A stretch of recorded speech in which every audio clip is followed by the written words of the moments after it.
오늘 여러분들에게 봉독해드린 잠언서 30장 24절부터 31절까지 말씀을 본문으로 해서 동물원의 작은 선생님들이라는 제목의 말씀으로 여러분과 같이 은혜를 나누고자 합니다.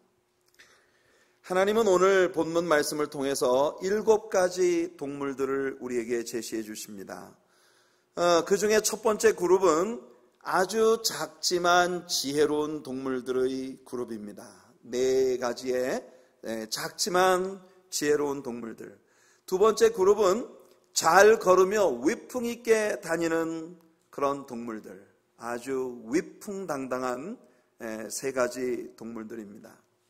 흥미로운 것은 처음 4가지 작지만 지혜로운 동물들은 죄인인 우리 인생들이 어떻게 하나님의 은총 안으로 나아갈 수 있는지, 작고 보잘것없는 인생들이 하나님께로 나아가는 길이 무엇인지를 보여주는 그런 교훈을 우리에게 보여주고 있고요. 그 다음 두 번째 그룹은 하나님 안에서 예수님을 믿고 구원받은 신자들이 어떻게 왕같은 제사장이며 그의 택하신 족속이요 거룩한 나라요 우리 하나님의 권능 가운데 있는 하나님의 자녀들로서 위풍당당하게 이 세상을 살아갈 수 있는가 하는 것을 우리들에게 보여주는 선생님들입니다.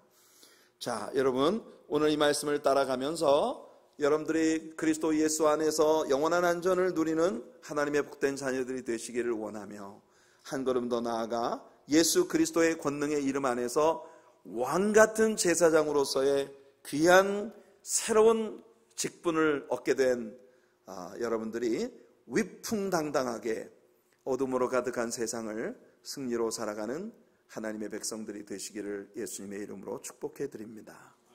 자, 우리 먼저 한번 첫 번째 그룹의 4가지 선생님들을 우리 한번 만나보도록 하겠습니다. 첫 번째 짐승은 개미입니다. 개미가 동물인가요? 동물은 동물이죠. 하지만 개미는 곤충입니다. 곤충. 동물도 아니고 곤충이에요. 그런데도 불구하고 우리는 이 작은 곤충인 개미에게서 배울 것이 있다는 것입니다. 우리는 잠언서 6장에서도 이미 개미에게 가서 배우라고 말하는 솔로몬의 이야기를 들은 바 있습니다. 게으른 자요, 개미에게 가서 그가 하는 것을 보고 지혜를 얻으라. 개미는 두령도 없고 감독자도 없고 통치자도 없으되 먹을 것을 여름 동안에 예비하며 추수 때에 양식을 모으느니라. 개미는 무엇보다도 부지런히 곡식을 모으는, 부지런히 먹을 것을 모으는 그 부지런함으로 상당히 인상 깊은 그런 곤충입니다. 제가 서든 캘리포니아에서 사역을 할 때 개미 때문에 한번 혼쭐이 난 적이 있었습니다. 하루는 교회에 가면서 아마 수요일 저녁 예배였던 모양이에요. 예배 드리러 가면서 무심코 티테이블 위에다가 먹다 남은 칩스를 이렇게 열어놓고 교회를 갔단 말이죠. 예배가 다 끝나고 난 다음에 집으로 돌아오는데 그라지 문을 이렇게 쭉 열고 그라지 안으로 들어서는데 보니까 왠지 한 번도 본 적이 없는 무슨 밧줄 같은 것이 이 그라지를 쭉 가로질러서 저희 거실로 들어가는 문 입구로 이렇게 이어져 있는 거예요. 저게 뭐지? 차를 파킹하고 내려서 보니까 이 밧줄처럼 생긴 이 긴 줄은요, 전부 개미였습니다. 세상에 이 개미가 바로 이 그라지 앞에 있는 화단에서 나와서 아주 새까만 줄을 이루어 그라지를 가로질러 저희 거실로 들어가는 문지방 밑으로 통해서 문을 열고 보니 거실을 가로질러서 티테이블 위에까지 새까만 줄이 하나 이렇게 동아줄이 나 있는 거예요. 깜짝 놀랐어요. 보니까 개미입니다. 야, 세상 태어나서 처음으로 개미가 무섭다는 생각을 해보았습니다. 자세히 들여다보니 이 개미들이 열심히 그 칩스 조각을 나르고 있는데 말입니다. 야, 어떤 개미는 자기 몸에 몇 배가 되는 칩스를 낑낑거리면서 끌고 가는 개미가 있는가 하면 어떤 개미들은 3마리, 4마리가 이 칩스 조각에 달라붙어서 함께 운반을 해가는 그런 개미들도 있는 것을 보았습니다. 어린 시절 학교에 다닐 때 그림책 속에서 배웠던 개미와 배짱이의 이야기가 생각이 났습니다. 배짱이는 여름 내내 찌르륵 찌르륵 노래나 부르고 게으르게 놀고 있다가 추운 겨울 먹을 것을 구할 수 없는 겨울이 되자 거지처럼 개미집에 가서 먹을 것 좀 나누어 달라고 애원을 하는 그런 모습을 보았는데요. 여러분들이 이 계미는 그렇게 솔로몬이 이 계미에게서 배우라는 건 뭐냐면 내일을 위하여 뭔가를 잘 준비하는 존재. 여러분, 우리는 성도로서 내일을 위하여 귀한 것들을 준비하는 지혜를 가진 성도님들이 되어야 합니다. 어떤 사람은요, 예수 믿는 사람들이 믿음으로 산다고 하면서 무슨 보험을 들어, 보험 같은 거 필요 없어, 이렇게 얘기하는 사람들이 있습니다. 제 생각에는 그렇지 않습니다. 여러분들 보험도 필요하고, 여러분들이 노후가 되었을 때에 노후에 여러분들에게 다가오는 삶을 잘 살아갈 수 있는 모든 준비들이 잘 되어 있는 우리 성도님들이 되시기를 바라요. 필요합니다. 필요한 일이에요. 더군다나 지금 우리는 100세 시대를 살고 있지 않습니까? 어제도 우리가 101세를 생일을 보내시고 난 후에 하나님께 부름받으신 고 김희출 권사님의 장례 예배를 우리가 드렸는데 말입니다. 지금은 70세가 이제 비로소 사춘기라고, 그래서 70세가 이제 비로소 사춘기이기 때문에 뭐 100세 정도 돼야 이제 살 만큼 좀 살았다, 이런, 이제 앞으로는 점점 이 사람의 수명이 길어지기 때문에 우리는 노후에 우리가 어떻게 여생을 보낼 것인가 하는 것에 대한 그런 준비들도 잘 되어 있으면 좋겠어요. 나이 20살부터 목사로 살아온, 나이 20살부터 목회만을 위해서 살아온 저 같은 경우는 깜깜합니다. 갑자기 왜 이렇게 불쌍해지죠? 그러나 여러분, 예수님이 우리에게 뭐라고 말씀하십니까? 내일 일을 염려하지 말아라. 저는 이 사실을 믿습니다. 주께서 책임져 주시겠다고 하셨거든요. 그러니까 여러분, 제 걱정은 하지 마세요. 주님께서 책임져 주실 것입니다. 제가 여러분들 말씀드리는 이유는 뭐냐 하면, 신앙을 갖는다고 해서 무모하게 살아가는 것과 믿음의 챌린지를 하며 살아가는 것은 현격한 차이가 있다는 거예요. 여러분, 아무런 대책 없이 무모하면서 나는 믿음으로 산다라고 이야기하는 건 결코 우리 주님이 기뻐하지 않으시는 일입니다. 믿는 성도들이 언제나 내일을 바라보는 그런 삶을 살아가는 것. 지난주에는 내일 일을 걱정하지 말래더니 오늘은 내일을 위해서 준비를 하라고 얘기를 하니 어느 장단에 춤을 춰야 할지 모르겠네요.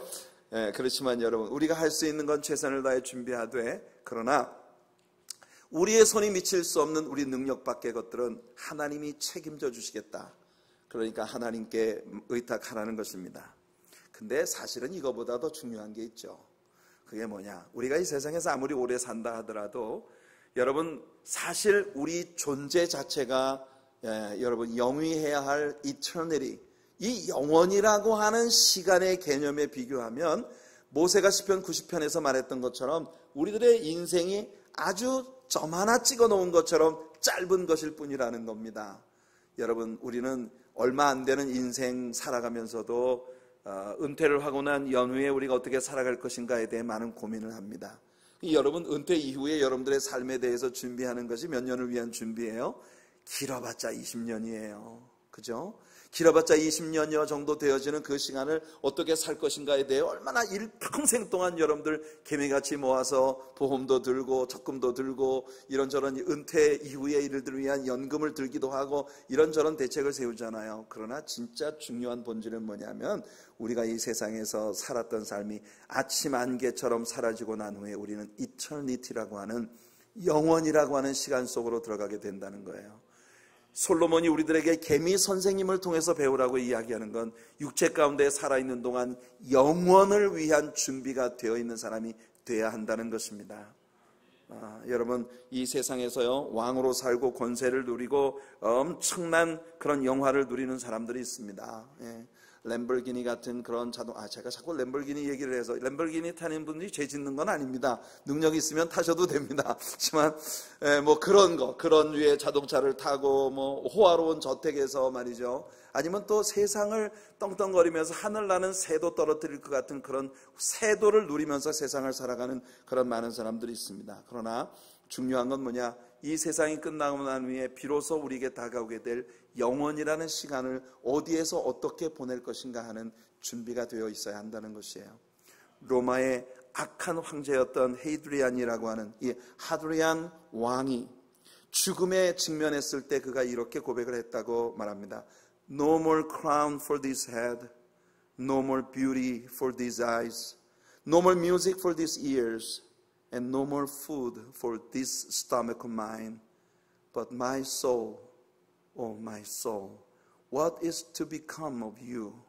이것이 하드리안 황제가 죽어가면서 남긴 말이라고 합니다. 여러분, 로마의 황제로서 엄청난 권세를 누리고 어마어마한 그런 악한 왕으로 군림을 해왔던 이 사람이 죽음 앞에 직면하게 되었을 때 그가 말하고 있는 것처럼 그의 머리에 쓰고 있는 면류관도 더 이상 의미가 없고 그의 눈으로 보아왔던 그 모든 아름다움들도 이제 모두 퇴색되어졌으며 그의 귀에 들려오던 이 아름다운 음악들도 더 이상 의미가 없어졌고 그리고 산의 진미를 차려놓고 매일처럼 좋은 것을 먹었던 그런 일들도 그에겐 더 이상 즐거움이 아니라는 것입니다. 그에게 죽음에 직면했을 때 유일하게 남게 되는 것은 뭐냐? 내 영혼. 내 영혼은 어떻게 될 것인가?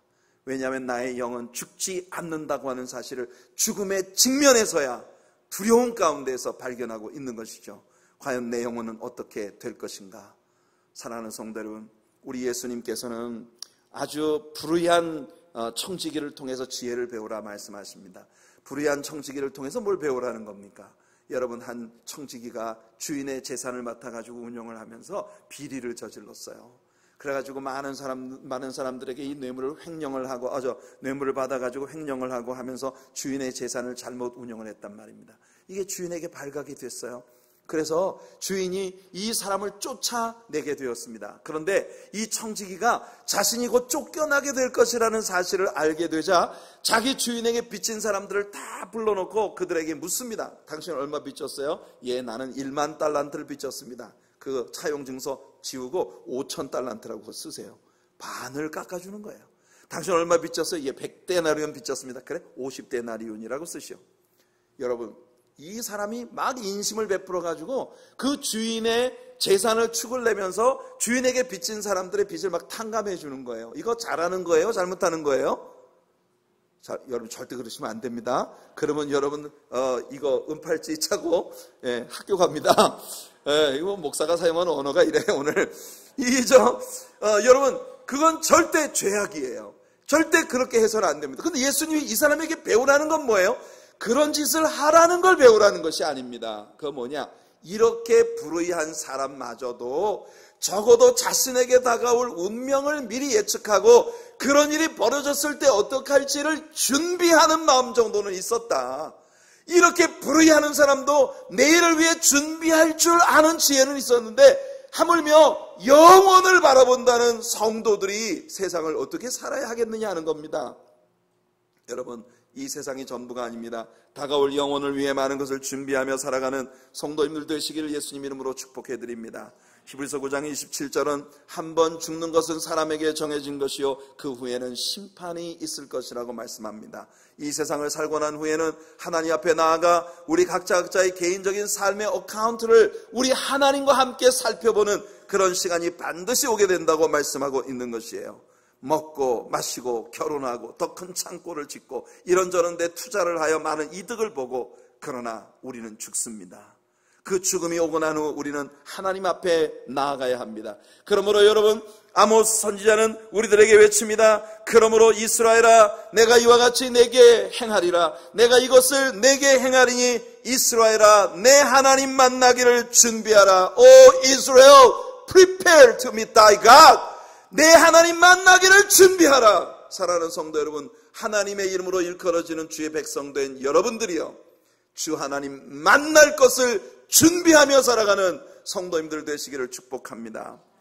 이것이 작은 개미 선생님을 통해서 우리가 꼭 배워야 되는 진리입니다. 두 번째 선생님은 사반입니다. 여러분, 이 사반이라고 하는 이름은 우리들에게 별로 익숙하지 않은 이름인데 영어 성경에 보니까 이 사반이라는 짐승이 카니라고 되어 있는데 이 카니는 바위 너구리입니다. 바위 너구리. 이 짐승의 학명은 하이렉스 시리아쿠스라고 하는 이런 학명을 가지고 있는 동물인데요. 여러분들이 저 그림에서 보시는 것처럼 스컹크, 작은 스컹크 정도의 몸집을 가지고 있는, 털은 길고 꼬리는 짧고 동그란 토끼 같은 눈을 가지고 있는 그런 아주 작은 동물입니다. 이 사반은 이 땅 위에 은신할 곳이 없고 여러분 어떤 위험으로부터도 자기 자신을 지킬 수 있는 능력이 전혀 없는, 방어 능력이 전혀 없는 아주 가련한 동물입니다. 근데 여러분 이 사바는요, 바위 틈에 은신처를 정하고 있어요. 이게 그의 지혜입니다. 특별히 레위기에 보면은 이 사바는 부정한 동물입니다. 여러분 이 부정한 동물인 사반이 오늘 우리들의 본문에서는 우리들의 선생님으로 등장을 합니다. 부정한 동물 사반에게서 우리는 뭘 배워야 할까요? 여러분 사반이 주는 교훈은 명백합니다. 인생들은 사반처럼 작고 연약하며 무엇보다도 부정한 존재입니다. 그리고 스스로를 방어할 능력이 전혀 없는 존재이죠. 사탄에 대해서, 우리들의 죄에 대해서, 하나님의 심판에 대해 방어 능력이 전혀 없는 존재가 바로 우리 연약한 인생이라는 것입니다. 그런데 여러분 지혜는 뭐냐? 내가 어떤 존재인지를 아는 게 지혜입니다. 무식한 건 뭐냐면 내가 어떤 존재인지를 모르는 게 무식한 거예요. 그래서 여러분 지혜로운 사람은요 겁이 많습니다. 내 존재를 알기 때문에. 이 사반이라는 존재가 바로 그런 존재를 우리들에게 가르쳐주고 있는 것이에요. 우리는 부정한 죄인으로 이 땅에 태어나 죄악된 삶을 살고 영원한 멸망에 처해질 수밖에 없는 그런 사반처럼 부정한 존재이고, 우리 스스로 영적인 세계에서 혹은 육신적인 세계에서 우리 스스로를 방어할 능력이 전혀 없는 연약한 존재예요.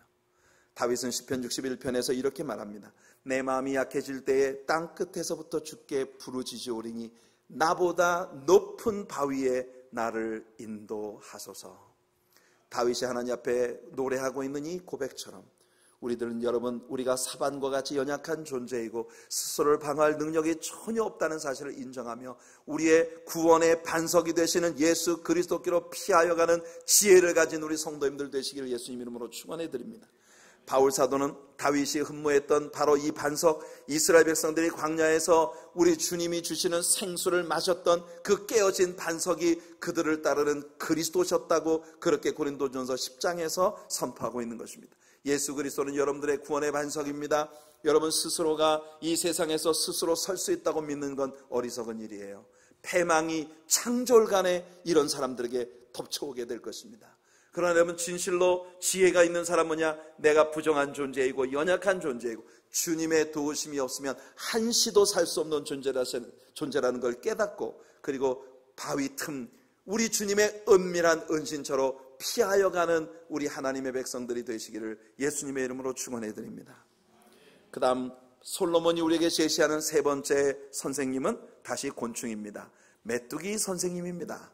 메뚜기 선생님. 메뚜기는요 파괴를 상징하는 짐승이에요. 메뚜기는 굉장히 작고 연약하지만 요엘 선지자는 이스라엘 나라에 임할 재앙과 심판을 메뚜기의 재앙을 비유로 들어 설명을 했습니다. 요엘서 1장 3절과 4절 말씀을 보시면 너희는 이 일을 너희 자녀에게 말하고 너희 자녀는 자기 자녀에게 말하고 그 자녀는 후세에 말할 것이니라. 팥중이가 남긴 것을 메뚜기가 먹고 메뚜기가 남긴 것을 느치가 먹고 느치가 남긴 것을 황충이 먹었도다. 여러분이 팥중이라고 하는 것은요 chewing locust입니다. chewing locust. 메뚜기인데 이렇게 씹는 메뚜기예요. 메뚜기, 그 뒤에 나온 메뚜기는요 swarming locust입니다. swarming locust. 이건 떼를 지어서 나아가는 그런 떼를 지어서 날아다니는 그런 메뚜기 군단이에요. 느시라고 하는 건 뭐냐면 느치라고 하는 건 crawling locust입니다. crawling locust. 이 crawling locust 기어다니는 메뚜기예요. 황충이라고 하는 것은 뭐냐면 consuming locust입니다. consuming이라고 하는 것은 모든 것을 소진시키는 겁니다. 불태우는 것도 consuming이고, 여러분 소비자를 consumer 이렇게 말하지 않습니까? consuming locust. 모든 것들을 소멸시켜버리는 그런 능력을 가진 메뚜기. 그러니까 이 네 가지 곤충의 이름들은 전부 메뚜기라고 하는 존재를 다양한 각도에서 그 메뚜기의 모습을 이제 관찰하고 붙여진 그런 이름들이라고 말할 수 있겠습니다. 사랑하는 성도 여러분, 이 메뚜기가 때를 이루어 한번 지나가고 나면 모든 잎사귀들과 곡식들은 완전히 초토화되어 버리는 거예요.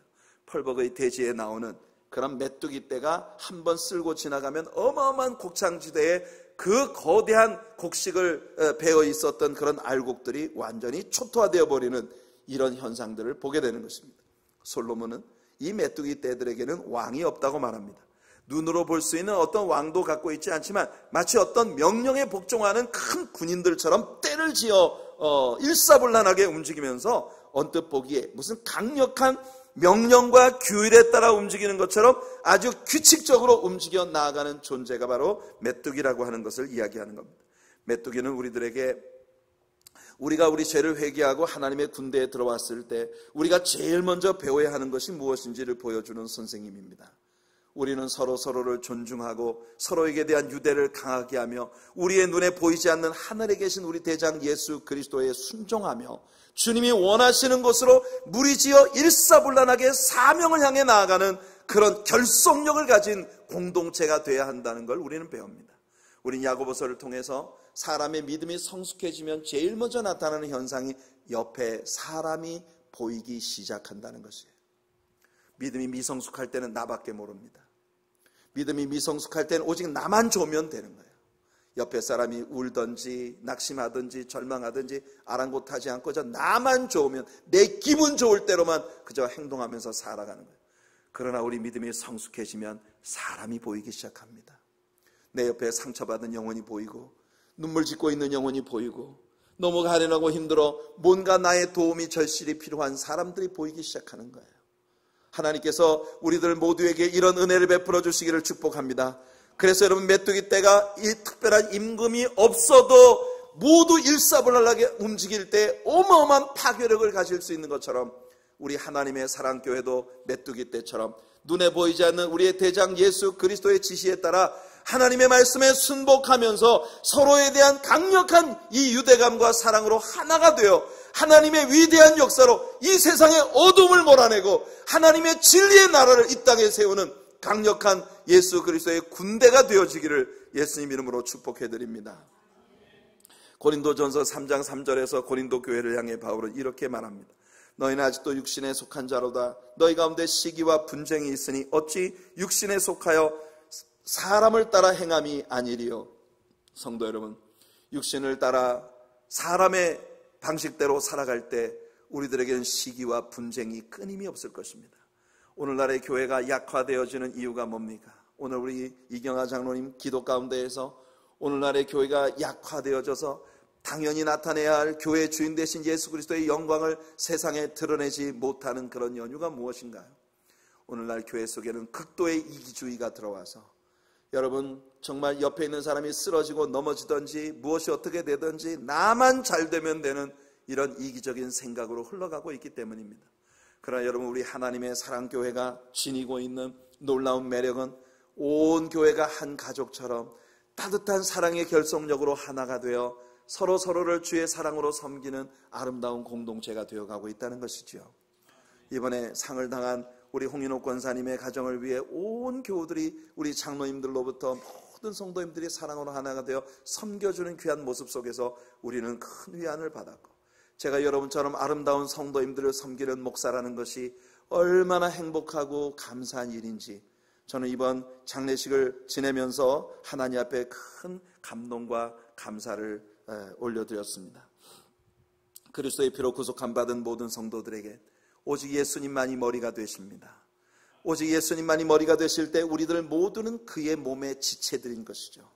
그래서 우리들은 탄탄히 우리를 사랑의 띠로 묶어주시는 성령님의 결속력 안에서 주님의 뜻을 이루는 하나님의 가족인 것입니다. 그래서 로마서 12장 5절에 바울이 말하기를 이와 같이 우리 많은 사람이 그리스도 안에서 한 몸이 되어 서로 지체가 되었느니라. 우리 가운데 높임을 받으실 유일한 분은 오늘 주경배 찬양대가 찬양한 것처럼 그 이름 예수, 오직 예수 그리스도만이 우리들에게 높임 받으실 유일한 머리이시고 나머지 모든 성도들은 그의 지체로서 사랑으로 하나가 되어진 사람들입니다. 할렐루야. 그 다음에 이 첫 번째 그룹의 마지막 네 번째 선생님은 도마뱀 선생님이십니다. 도마뱀은요 사람 손에 잡힐 듯 가까운 곳에서 늘 존재합니다. 하지만 이 도마뱀은요 고급 칼펫이 깔려있고 호화롭게 단장되어진 안전한 궁궐에 거하는 것처럼 안전하다고 솔로몬이 말하고 있습니다. 여러분, 이 도마뱀이라는 존재가 안전한 이유는 두 가지가 있습니다. 첫째는 뭐냐면 도마뱀의 발의 구조 때문이에요. 지금 여러분들이 보시는 저 그림이 게코의 발입니다. 발. 저희 발바닥을 보시면요, 마치 낙지 혹은 문어의 빨판이 있는 것처럼, 여러분 저 도마뱀의 발바닥 밑에 저렇게 하얀 돌기가 있잖아요. 그죠? 저게 강력한 흡착력을 가지고 있어서 어떤 면에든지 달라붙을 수 있다는 거예요. 심지어 여러분 이 도마뱀이 많은 곳에 가보면 침대에 딱 누워있으면 천장에 도마뱀이 붙어 있어요. 예, 이거 어떤 평면에도 이 도마뱀은 자기의 안전을 도모하기 위해서 찰싹 달라붙을 수 있는 특징을 갖고 있다는 거예요. 그 다음에 여러분 도마뱀이 사람 손에 잡힐 만한 곳에 있어도 궁궐에 있는 것처럼 안전한 두 번째 이유는 뭐냐 하면은 꼬리 자르기의 능력입니다. 도마뱀은요, 가까이서 뭐가 확 잡으려고 하면요, 저 꼬리를 딱 잘라버리고 도망가는 거예요. 예, 그게 얼마나 지혜롭습니까? 꼬리를 잃는 게 낫지 생명을 잃는 것보다. 이게 예수님의 가르침이거든요. 팔 한 짝이 없이 천국 가는 것이 두 팔을 가지고 지옥에 떨어지는 것보다 낫다는 거예요. 도마뱀의 꼬리 자르기는 우리들에게 아주 좋은 선생님, 도마뱀 선생님이 우리에게 주는 진리입니다. 여러분, 성경에서요, 어딘가에 찰싹 달라붙는다 이렇게 이야기하면 당장 생각나는 사람이 누가 있죠? 있지 않습니까? 열심히 가르치는 보람도 없이 언제나 뭔가 기대를 걸고 질문을 하면 여지없이 제 기대를 짓밟아 주시는 여러분 감사합니다. 그렇기 때문에 제가 여전히 목사로서 가치가 있는 거예요. 자, 여러분 우리가 성경에서 그렇죠. 예, 맞습니다. 예, 룻입니다. 룻. 예, 역시 모범 학생이 앞에서 이렇게 하고 열심히 말씀을 하고 계시네요. 여러분 룻이죠. 우리는 시어머니 나오미가 모압 땅으로 내려간 지 10년 만에 모든 것을 상실했어요. 남편 잃어버리고 두 아들 죽고 그 뒤에 남은 세 과부만이 불쌍하게 슬피우는 장례식으로 룻기가 시작이 되었습니다.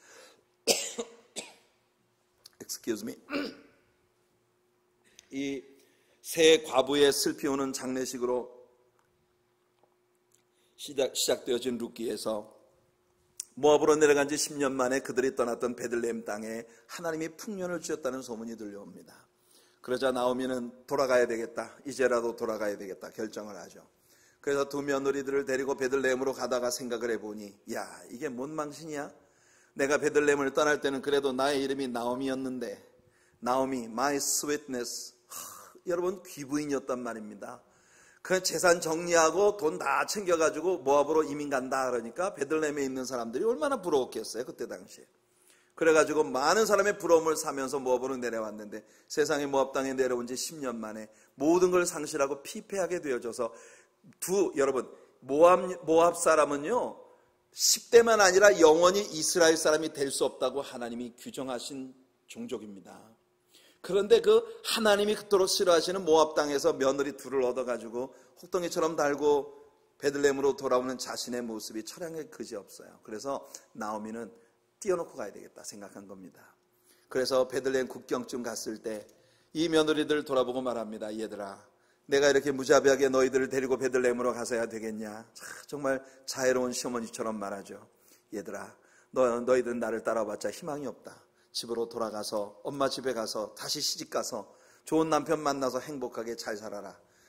이렇게 이야기합니다. 두 며느리가 동시에 시어머니를 붙잡고 울죠. 어머니, 우리를 어머니를 따라 돌아가라 하지 마소서. 우린 절대 떠나지 않겠습니다. 그랬더니 나오미가 심각한 말을 합니다. 얘들아, 우리 이스라엘 땅에는 계대 결혼의 법이 있는 것이야. 한 여자가 시집을 와서 애를 낳지 못하고 남편이 죽으면 그 동생에게 시집을 가는 거야. 그 동생이 죽으면 또 그 동생에게 시집을 가는 거야. 그런데 너희도 알다시피 나에게 이제 더 이상 아들이 없다. 내가 오늘 결혼을 해서 애를 낳는 자 치자. 걔가 너희들하고 결혼할 날까지 기다리면 너희들은 꼬부랑 할머니야. 얘들아, 나 따라가는 건 희망이 없는 일이다. 어머니 집으로 돌아가라. 딱 생각해보니까 오르바가 엄마 말 듣는 게 나을 것 같아요. 그래서 시어머니에 입 맞추고 돌아갔어요. 그러나 룻은 그렇지 않았습니다.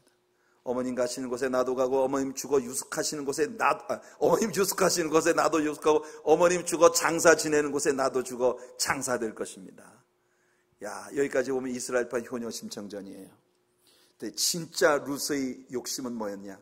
어머니의 하나님이 나의 하나님 되시고 어머니의 백성은 나의 백성 되시리이다. 놀라운 사실은 모압 여자로 태어난 이상 룻은 1000,000번을 새롭게 태어나도 하나님 백성 될 수가 없었단 말이에요. 그런데 놀랍게도 하나님 백성 가운데 어줍지 않은 백성 하나가 모압 땅으로 이사오는 바람에 이스라엘 여자가 합법적으로 이스라엘 여자가 될 수 있는 절호의 기회를 얻었단 말입니다. 이걸 시집 한번 가자고 포기한다고요? 세상 사람 말대로 팔자 한번 더 고치자고 포기한다고요? No way. 그래서 여러분 성경이 뭐라고 합니까? 룻은 그 시어머니를 붙쫓았더라 그랬어요. 이 붙쫓았다는 말이 히브리 말로 다베카입니다. 다베카. Cling onto something. 무엇인가 찰싹 달라붙는 거예요. 도마뱀의 발처럼. 여러분 붙어야 될 때를 제대로 아는 여러분들 되시길 축복합니다. 예수 그리스도께 붙으셔야 합니다. 그 길만이 죄인으로 이 땅에 태어나 영원히 파멸에 이를 수밖에 없는 존재인 우리들이 여러분 하나님의 백성 되고 하나님의 자녀가 되고 하나님의 하늘의 영광을 누릴 수 있는 천국 백성의 권세를 얻게 되는 거예요. 그래서 룻이 시어머니를 바짝 쫓아왔기 때문에 그녀는 보아스와 결혼을 해서 다윗 왕의 조상이 되고 예수 그리스도의 조상이 되고 하나님의 패밀리의 일원이 되어졌단 말입니다. 할렐루야. 우리 같은 죄인이 하나님께로 나갈 수 있는 유일한 길은 생명을 주시려고 우리에게 오신 예수 그리스도밖에 없으니 여러분 저 도마뱀처럼 예수님께 찰싹 달라붙는 여러분들 되시기를 바라고, 그리고 우리 주님을 믿고 나아가는 길에서 악한 원수마귀는 끊임없이 여러분들을 집요하게 추적하며 여러분들의 꼬리를 잡고 늘어질 거예요. 히브리서 12장이 말하는 것처럼 모든 얽매이기 쉬운 것을 벗어던지고 우리 앞에 있는 믿음의 경주를 경주하며 믿음의 주인 예수 그리스도를 따라가기 위하여 과감하게 여러분들의 꼬리를 잘라낼 수 있는 그런 은혜가 여러분들에게 있기를 축복합니다. 아멘. 자, 이것이 동물원의 네 작은 선생님들의 지혜의 가르침이었어요. 그 다음에는 여러분 솔로몬이 두 번째 그룹을 우리들에게 소개합니다. 두 번째 그룹은 잘 걷고 위풍이 있게 다니는 선생님들입니다. 이거 앞에 있는 네 마리의 작은 동물들은 신앙의 초보 단계, 한 사람의 죄인이 어떻게 예수 그리스도 안에 들어와 그리스도를 의지하고 구원받은 하나님의 사람의 삶을 살기 시작하는가는 초보 단계의 신앙의 요소들을 우리에게 보여주는 선생님들이었어요. 그러나 두 번째 그룹은요, 얼마나 우리 그리스도인들이 성숙하고 성장하고 난 후에 예수 그리스도 안에서 누릴 수 있는 그 권세가 어떤 것인지를 아는 아주 위풍당당한 성도의 성숙 단계의 삶으로 우리를 이끌어가는 선생님들입니다. 자, 이 두 번째 그룹의 첫 번째 선생님은 누구십니까? 사자 선생님이십니다. 차원이 다르죠? 예, 격이 다릅니다. 아, 이건 무슨 소린가? 사자 소리는 아닌 것 같은데, 여러분 사자후라고 합니다. 사자후. 여러분이 사자가 한번 소리를 내면요, 온 산천수목이 떨고 뒤 산에 있는 모든 동물들이 벌벌 떨죠. 여러분, 우리는 바로 사자후를 우리 주님께로부터 선물 받은 사람들입니다. 동물 중에 가장 강하고 아무 짐승 앞에도 물러가지 않는 짐승이 사자라고 솔로몬이 우리들에게 소개하고 있습니다. 여러분, 사자는 항상 똑바로 행하고 앞에 있는 어떤 장애물을 인해서라도 돌아가는 법이 없다는 거예요. 사자가 누구를 두려워합니까? 사자가 늑대를 두려워합니까? 여우를 두려워합니까? 살쾡이를 두려워합니까? No way. 동물들의 세계에서, 숲속의 나라에서 사자를 두렵게 하는 존재는 아무것도 없습니다. 우리 성숙한 신자들에게 사자가 주는 교훈은 자명합니다. 우리 모두 믿음 안에서 두려울 것이 없는 사람들이 되어야 합니다. 여러분, 티네이지 보이였던 다윗이 골리앗과 향하여 마주대하며 나아갈 때 그는 오직 하나님의 명예를 위해 싸우겠다는 결단을 가지고 전적으로 하나님을 신뢰하며 나아갑니다. 그때 다윗이 외쳤던 외침을 우리는 성경에서 이렇게 읽습니다. 다윗이 블레셋 사람에게 이르되 너는 칼과 창과 단창으로 내게 나아오거니와 나는 만군의 여호와의 이름 곧 내가 모욕하는 이스라엘 군대의 하나님의 이름으로 내게 가노라. 오늘 여호와께서 너를 내 손에 넘기시리니 내가 너를 쳐서 내 목을 베고 블레셋 군대의 시체를 오늘 공중의 새와 땅의 들짐승들에게 주어 온 땅으로 이스라엘에 하나님이 계신 줄을 알게 하겠고 또 여호와의 구원하심이 칼과 창에 있지 아니함을 이 무리에게 알게 하리라. 전쟁은 여호와께 속한 것인즉 그가 너희를 우리 손에 넘기시리라. 할렐루야. 다윗은요, 바로 유다 지파의 사자이신 예수 그리스도의 후손입니다. 예수 그리스도의 조상입니다. 그의 후손으로 오실 예수 그리스도, 유다 지파의 사자이신 예수 그리스도의 그 권세를 다윗은 이미 누리고 있었던 것이에요. 오늘날도 여러분들 영적인 세계에 악한 원수 마귀가 여러분들을 공격하기 위해 치열하게 여러분들을 추적해 옵니다.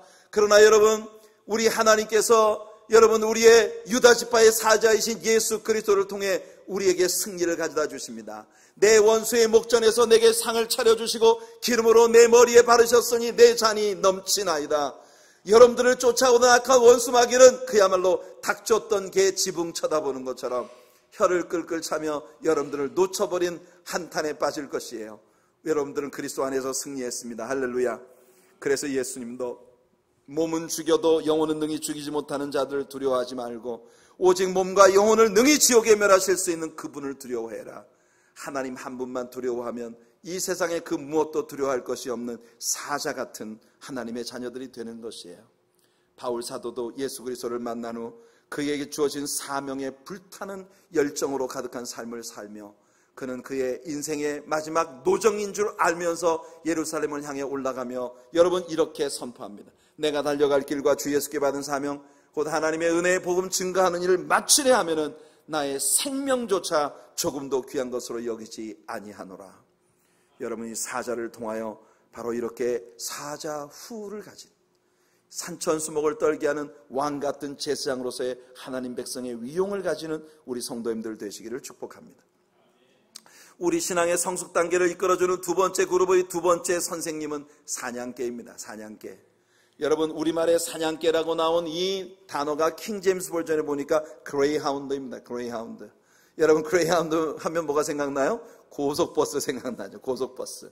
여러분 그레이하운드. 이 그레이하운드라고 하는 건 사냥개의 일종인데 이 그레이하운드는 아주 인내심이 강하고 또한 스피드가 엄청나게 폭발적인 스피드를 가진 것으로 유명한 사냥개라고 합니다. 더군다나 주인에 대한 충성심이 이 로열티가 아주 탁월한 그런 스페시라고 하는 것이에요. 그래서 벌써 답이 나왔죠. 여러분들은 하나님의 나라의 영적인 그레이하운드가 되시기를 축복합니다.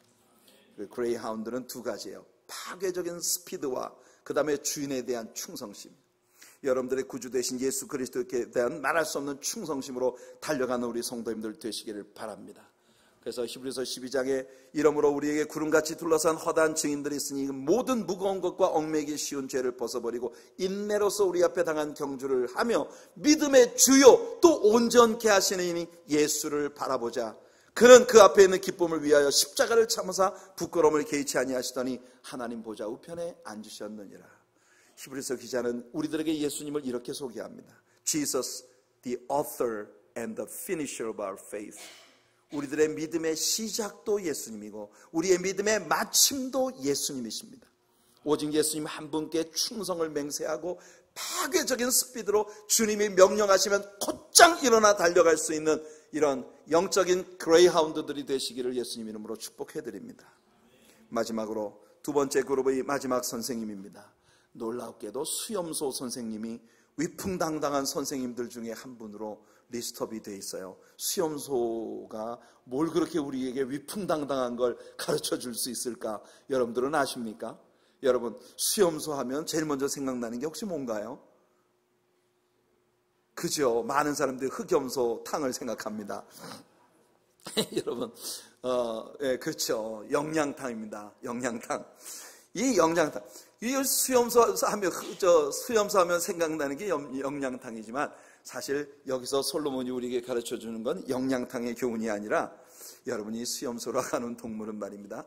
유대 광야 지역에서 산을 아주 잘 타는 습성을 가진 그런 동물이라고 하는 거예요. 지금도 성지 순례를 가는 여행객들이 버스를 타고 이 유다 남부 광야 지방을 이렇게 지나가다 보면 깎아지른 절벽 위에 고고하게 서 있는 이 수염소를 보게 된다는 거예요. 도대체 저기 어떻게 올라갔나?